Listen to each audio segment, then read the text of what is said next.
Support for this podcast comes from the St. Alphonsus Neuroscience Institute, offering technology to provide treatment for neurological, neurosurgical, and neurointerventional conditions.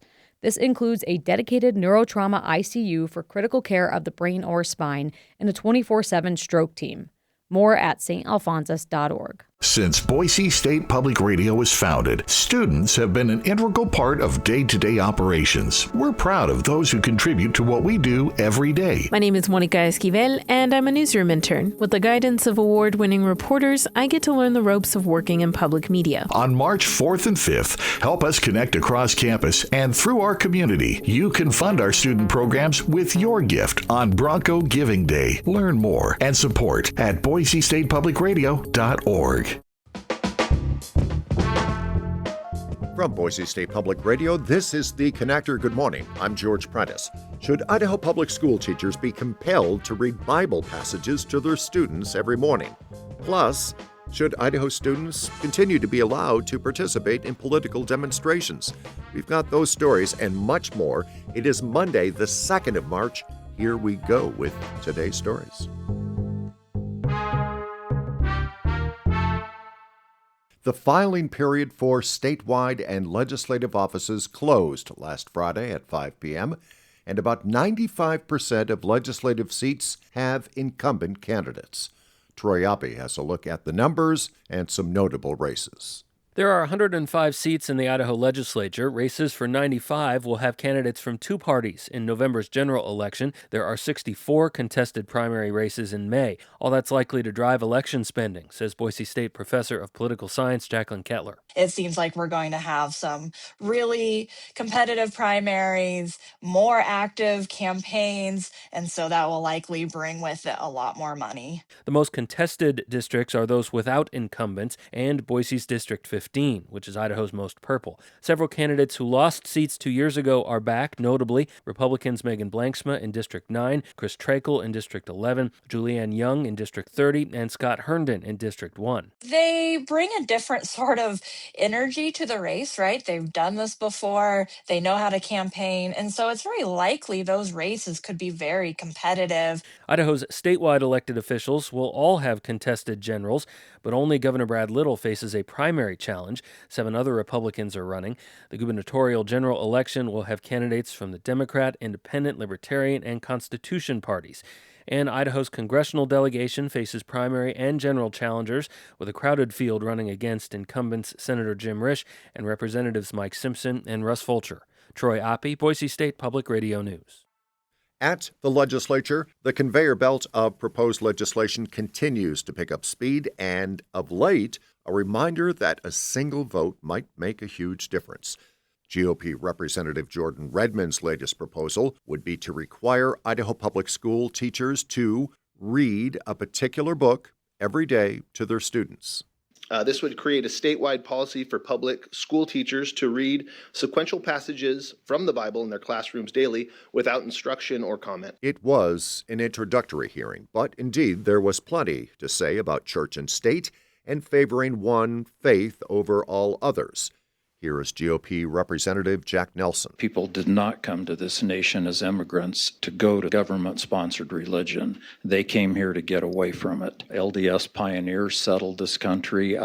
They absolutely, if you look at history, came here to worship for freedom of religion.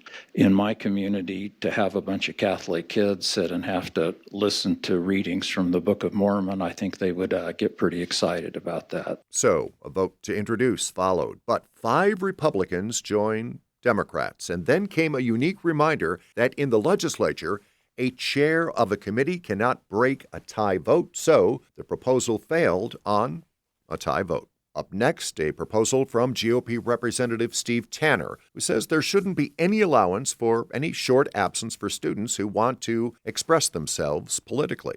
Indeed, students across Idaho have wanted to be included in the debate over immigration enforcement. Tanner wants those students not just to be reported to the school, but to be reported to the state legislature. This bill advocates that student walkouts and absence from the classroom in order to protest shall be considered an unexcused absence, and such absences will be reported to the superintendent of public education and to the legislature. But a lot of questions, including, can't parents excuse their kids to participate? And would this now forbid students from testifying on bills? Here's Representative Jack Nelson. My concern with this bill is the blanket of anything is viewed as a protest, is that they would be politically active. You look at all the groups that come through this building, and a lot of them are on school time, and they're here testifying in front of us, and I appreciate their testimony. And my concern, the way this is written, is schools wouldn't be able to do that. This time there was a voice vote, and the chair of the House Education Committee said the measure should move forward to a full hearing. Idaho's Budget Committee has once again rejected funding a tuition benefit for state National Guard members. As James Dawson reports, it is the second time lawmakers have voted against the measure. The tuition assistance program gives eligible Idaho National Guard members $8,000 a year toward their studies at state universities and certain vocational programs. Republican Senator Cody Galloway says the benefit's $190,000 budget is better spent helping the needy who have nowhere else to turn. While it would be nice to pass this on to the service members that have done so much for our country, it's not necessary when I have to weigh it against some of the other priorities we have to make. Republican Senator Jim Woodward says he's, quote, sad to hear Galloway's logic on the issue. He says the legislature should cut its own budget, which would easily fund the education of our military members. So I think it's time we probably start working toward that. The Joint Finance and Appropriations Committee voted down funding the tuition program Friday, but also rejected an attempt to leave the money out of the budget. The committee intends to bring the issue back up later this session. James Dawson, Boise State Public Radio News. Sun Valley native and, hockey living legend Hilary Knight is back on home ice. Right now, that means she's back in the United States, playing for the Seattle Torrent of the now, certainly since the Olympics, wildly popular Professional Women's Hockey League. All of this in the wake of Hilary Knight leading her colleagues on Team USA to a gold medal win for the ages. But the Olympic experience also came with a bit of controversy. Freddie Morales is with NPR affiliate KNKX in Tacoma. There were only 2 minutes and 4 seconds left when Hilary Knight tied the match. But she says the moment on repeat for her is Megan Keller's game-winning goal in overtime. I've really just been watching Megan's effort. You know, she's going up against a defenseman. I'm going, I don't know. And then she's getting by the defenseman. You're like, yeah! And then it finds the back of the net, and it's just, pure excitement, pure joy, pure magic. The win came with some controversy. After President Donald Trump invited the U.S. men's hockey team to the White House, he joked that he would be impeached if he didn't invite the women's team. Knight says that was distasteful and unfortunate. The women's hockey team declined the invitation, and instead they accepted rapper Flava Flav's invitation to celebrate the win in Las Vegas after the Torrent's season ends. In Seattle, I'm Freddie Monades. And that's going to be it for today's Connector. Get caught up this afternoon with All Things Considered. The biggest stories of the day, thoughtful conversation, insightful features, and my buddy Troy Abbey gives you the latest local news. It's 4 to 6 on Boise State Public Radio, plus we stream it at boisestatepublicradio.org. For now, thanks for listening.